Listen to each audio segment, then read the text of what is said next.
नमस्कार, आपके अपने शो जनता जनार्दन में आप सभी का बहुत बहुत स्वागत है। आपके साथ मैं हूं सुधा शर्मा। जनता जनार्दन, जी हां, जनता की समस्याओं को एक मंच देने की हम कोशिश करते हैं और उसी मुहिम का हमारा हिस्सा है जनता जनार्दन, जो कि है वीआईपी न्यूज की खास पेशकश। और इस वक्त विजय चौक पर हम मौजूद हैं, जहां पर जनता की समस्याओं का हल खोजने की कोशिश करेंगे, उनकी समस्याओं को जानने और समझने की कोशिश करेंगे।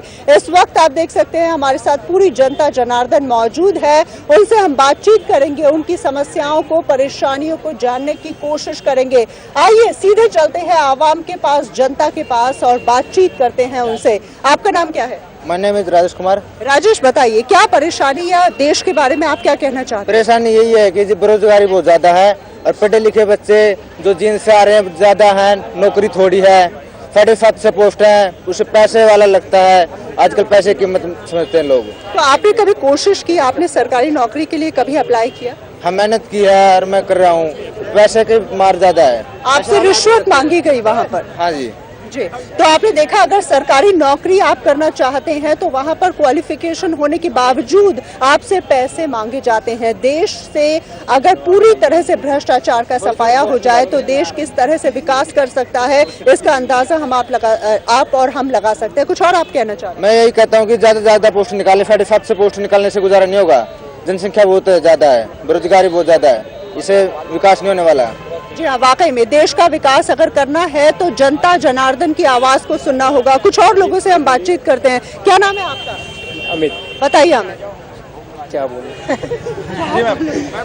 जी बिल्कुल, चलिए कुछ और लोगों से बातचीत करते हैं। मेरा नाम रजत गुप्ता है। जी रजत, मैं बताइए। कहना चाहता हूँ कि जैसे कि किसी भी ऑफिस में 200 रुपए का काम हो और वहाँ पर 2 से 5 से आदमी जिस चाहे पैसे ले लेता है, बट ऐसा ना हो कि ऐसा होना चाहिए कि वो काम हो तब तो सारे डॉक्यूमेंट्स पूरे हों और उससे पहले काम ना हो। होता क्या है, जैसे कोई कागज पूरा नहीं है और उन्होंने 200 रुपए के काम के 5,000 ले लिए, पार्टी ने भी करा लिया।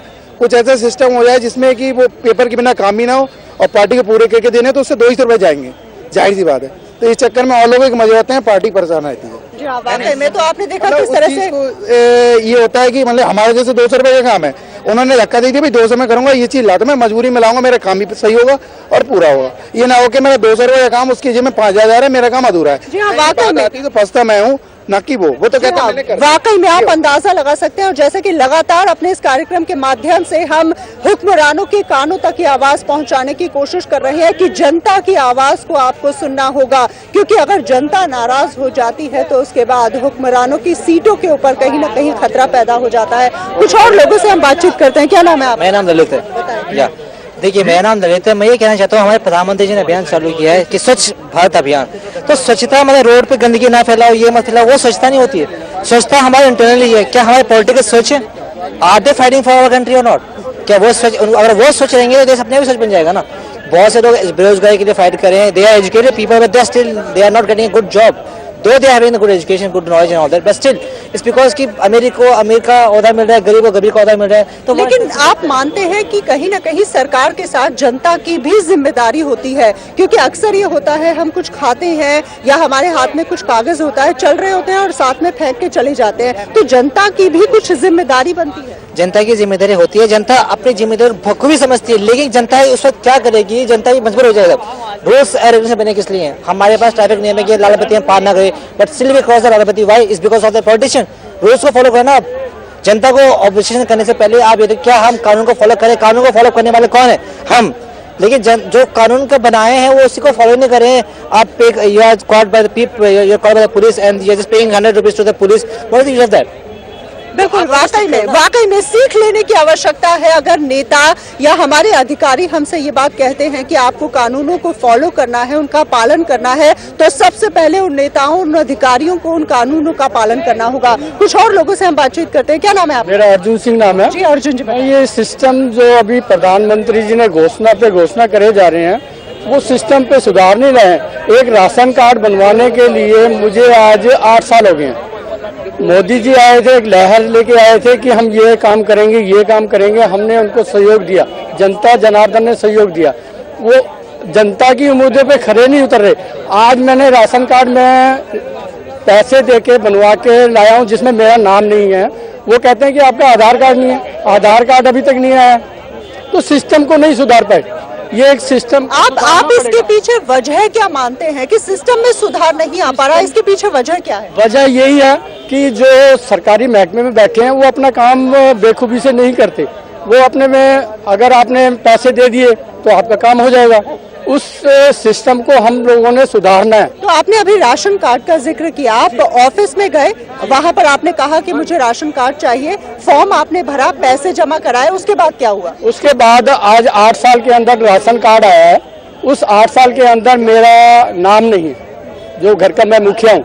आपने अधिकारियों से बातचीत करने की कोशिश की? जी, वो कहते हैं कि आधार कार्ड लीजिए। आधार कार्ड अभी तक बन के नहीं आया। एक रसीद है मेरे पास, रसीद ये देख लीजिए, आधार कार्ड, ये आधार कार्ड की रसीद है। कह रही जी इसको हम नहीं मानते। तो वाकई में अगर योजनाएं बनानी है, योजनाओं के लिए आगे बढ़ना है, तो उसके लिए सिस्टम को दुरुस्त करने की बहुत ज्यादा आवश्यकता है। राशन कार्ड बनवाने के लिए 8 साल लंबा इंतजार करना पड़ता है और उसके बाद भी जो राशन कार्ड बनकर आता है उसमें तमाम तरह की खामियां होती है। आइए कुछ युवा हमारे साथ मौजूद है, उनकी परेशानियों को जानने और समझने की कोशिश करते हैं। क्या नाम है आपका? मैम, मेरा नाम अमित चौधरी है। बताइए चौधरी साहब। मैम, मैं स्टूडेंट हूँ, बीकॉम फर्स्ट ईयर कर रहा हूँ। मैं एक्चुअली मेरे नंबर कम थे, 61.25% थे मेरे, तो मैंने सोल में एडमिशन लिया। पर मुझे जो रेगुलर फैसिलिटीज़, मैं रूपनगर नंबर 1 से पढ़ा हूँ, मैं स्पोर्ट्स खेलता था, तो मुझे पूरी फैसिलिटी स्कूल में मिलती थी। अब जैसे कि ओपन सोल में कर रहा हूँ, मैं एडमिशन लिया, मैंने एडमिशन, पर मुझे वहाँ स्पोर्ट्स की फैसिलिटीज़ बिल्कुल भी नहीं जा रही। मतलब हमारी क्लासेस चलती है संडे, वो भी 4 लेक्चर अटेंड होते हैं, कोई बच्चे जाते हैं नहीं जाते। मैम ऐसे ही चलता है। मैं इतना कहना चाहता हूँ गवर्नमेंट से कि मतलब जो रेगुलर बच्चों को फैसिलिटीज़ दी जा रही है, वही फैसिलिटीज़ हमें सोल के बच्चों को भी दी जाए बस। जी हाँ, वाकई में अगर छात्रों की बात की जाए तो छात्र हमारे देश का भविष्य होते हैं। उन छात्रों की समस्याओं को सुनना होगा, उन छात्रों की समस्याओं को समझना होगा। आइए कुछ और लोगों से हम बातचीत करते हैं। कुछ और आप कहना चाह रहे हैं? और एक चीज़ और कहना चाहता हूँ मैम, मेरे कोई रिलेटिव में कलावती हॉस्पिटल में एडमिट है, तो डॉक्टर का कहना है कि यहाँ प्रॉपर मेडिसिन नहीं है।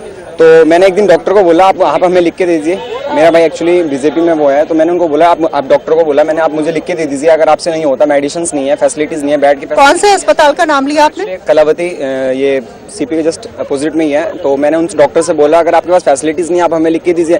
तो डॉक्टर कहते हैं कि नहीं जी, ऐसे ही चलता है, यहाँ पे गवर्नमेंट है, अपने आप होगा, रूल होगा, मतलब ऐसे ही। अच्छा, आप युवा हैं और देश के बारे में कहा जाता है कि युवा देश का भविष्य होते हैं। ये जो परेशानियां हैं, जैसा कि अभी आपने जिक्र किया कि स्कूलों में बहुत ज्यादा बढ़िया शिक्षा नहीं है, अस्पतालों में अगर आप जाते हैं तो वहाँ दवाइयाँ नहीं मिल पाती हैं, इसके पीछे मूल कारण आप क्या देख रहे हैं? क्या वजह है कि इस तरह की परेशानियां देश के अंदर हैं? मैम, उसके बारे में तो मैं कुछ नहीं कह सकता, बिकॉज सिस्टम में खामी है, व्यवस्था बदलना चाहिए। तो है मैम, व्यवस्था में है मैम कमी जो है गवर्नमेंट। वाकई में व्यवस्था में बदलाव है। हॉस्पिटलों में डॉक्टर को मतलब कोई ट्रीटमेंट नहीं। एक तो फिलहाल मानता हूँ मैं, हमारे पास पेशेंट्स, डॉक्टर पे पेशेंट्स बहुत होते हैं, पर डॉक्टर प्रॉपरली कोई चेक नहीं करता है। रात में ये कोई रूटीन नाइट में करता है डॉक्टर, तो क्या करता है 12 से 1 बजे तक उनका मेन काम होता है, बाकी फिर क्या करता है, लाइट बंद करके आराम से सो जाते हैं डॉक्टर। फिलहाल वाकई में अपने कर्तव्यों को समझने की आवश्यकता है। सरकारी नौकरी की अगर बात की जाए तो ये माना जाता है कि सरकारी नौकरी में अगर आप चले जाते हैं तो उसके बाद खाइए, पीजिए, आराम करिए। सरकारी नौकरी में काम करने की कोई आवश्यकता नहीं होती है। ये सबसे बड़ी परेशानी है हिंदुस्तान के अंदर कि अगर आप सरकारी नौकरी में हैं तो आप काम नहीं करना चाहते हैं। अगर देश की व्यवस्था को सुधारना है तो नौकरशाही को दुरुस्त करने की आवश्यकता है। छोटी छोटी चीजें होती है, राशन कार्ड बनवाने के लिए आपको परेशान होना पड़ता है, आधार कार्ड आपका नहीं बन पाता है, उसके लिए आपको परेशान होना होता है। लाइसेंस अगर आप बनवाना चाहते हैं तो उसके लिए दफ्तरों में चक्कर काटने पड़ते हैं। आखिर क्या है, जनता की आवाज कौन सुनेगा? ये सबसे बड़ी परेशानी, और इसीलिए वीआईपी न्यूज ये मंच दे रहा है, खास मंच दे रहा है उसी जनता जनार्दन को अपनी आवाज बुलंद करने के लिए। आइए कुछ और लोगों से हम बातचीत करते हैं। क्या नाम है आपका? त्रिपुरारी झा। जी बताएं, आप कुछ कहना चाहते हैं देश के बारे में, देश के सिस्टम के बारे में, या आपने कुछ ऐसी परेशानियां फेस की उनके बारे में? यहाँ पे हम तो यहाँ पे नए हैं, अभी हमको महीना भर हुआ है यहाँ पे। कहाँ से आप? हम वाराणसी से आए हुए हैं। बनारस में, वहाँ से प्रधानमंत्री मोदी सांसद हैं। वहाँ की अगर बेसिक परेशानियों की बात की जाए, किस तरह की परेशानियाँ खास तौर से बनारस में? अभी तो वाराणसी में परेशानी रोड के मामले में, ट्रैफिक के मामले में, हर चीज के मामले में। हम यहाँ पे गाड़ी चलाते हैं, वहाँ पे तो बहुत काफी परेशानी है। उत्तर प्रदेश की बात करें या बिहार की बात की जाए, काफी बड़ी संख्या में जो युवा हैं वहाँ से निकलकर मुंबई चले जाते हैं, दिल्ली आ जाते हैं। इसके पीछे वजह क्या आप मानते हैं? वहाँ पे बिजनेस कम है, वहाँ पे कमाने का जरिया कम है। या तो अपने मेहनत से आदमी कमाए तो कमा सकते हैं, और वहाँ पे कोई ऐसे सरकार से वो नहीं है। तो प्रधानमंत्री जब से वहाँ पर चुने गए हैं, सांसद बने हैं, कोई बदलाव आया वहाँ? वहाँ पे वो बोले थे कि माता गंगा से हमारा पुराना रिश्ता है। अभी वो माता गंगा की तरफ से हाथ बढ़ा करके चालू किए हैं अपना काम। आगे क्या करते हैं अब वो जाने। उम्मीदें हैं? उम्मीद लगे हैं, आदमी लगे हुए हैं, उम्मीद तो है ही। जी हाँ, वाकई में तो आपने देखा किस तरह से न सिर्फ राजधानी दिल्ली की बात करें, बनारस की बात करें, उत्तर प्रदेश के किसी और शहर की बात करें या जिलों की बात की जाए, हर जगह परेशानियों का बोलबाला देखने को मिल रहा है। जनता ये समझने के लिए बेकरार नजर आ रही है कि आखिर उसकी समस्या का हल कैसे निकलेगा। आइए कुछ और लोगों से हम बातचीत करते हैं। क्या नाम है आपका? बलौर सिंह। बताइए मनोहर जी। बलौर सिंह। जी बताएं। हाँ, मैं पंजाब से हूँ। पंजाब में डिस्ट्रिक्ट श्री मुक्तसर साहब का रहने वाला हूँ। पीछे से मैं कैमरामैन हूँ और मेरा छोटा सा गांव है मुक्तसर शहर से 15 किलोमीटर दूर। हमारे गांव में पूरी समस्या ही समस्या। किस तरह की समस्या है? अभी तक तो वहाँ बस नहीं चली है। लोग ऑटो पे जा रहे हैं, जो अपनी गाड़ियों पे जा रहे हैं या अपने लिए बाइक खरीदते हैं, तो हमें छोटे छोटे काम के लिए अपनी गाड़ी लेके जाना पड़ता है। अभी तक हमारे शहर में कोई बस नहीं है। आपने कभी अधिकारियों से बातचीत करने की कोशिश की? और गांवों की बात की जाए तो वहाँ सरपंच होते हैं या कुछ और अधिकारी, मेयर होते हैं, उनसे आपने कभी बातचीत करने की कोशिश की कि बस चलवाइए यहाँ पर? बहुत बार की है, बहुत बार भैया। हमारे गांव में भी लीडर आते हैं, बस सिर्फ वोटों के लिए आते हैं, मगर अभी तक वहाँ चल नहीं पाई है। अच्छा, वजह क्या आप मानते हैं? जब हम वोट देने के लिए जाते हैं, किसी पार्टी या नेता को चुनते हैं, क्या वजह मानते हैं कि चुनावों के बाद वो नेता हमें भूल जाते हैं?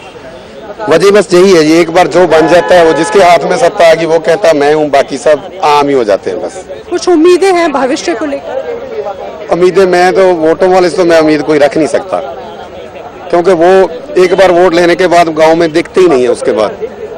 तो हम ऐसे ही हैं।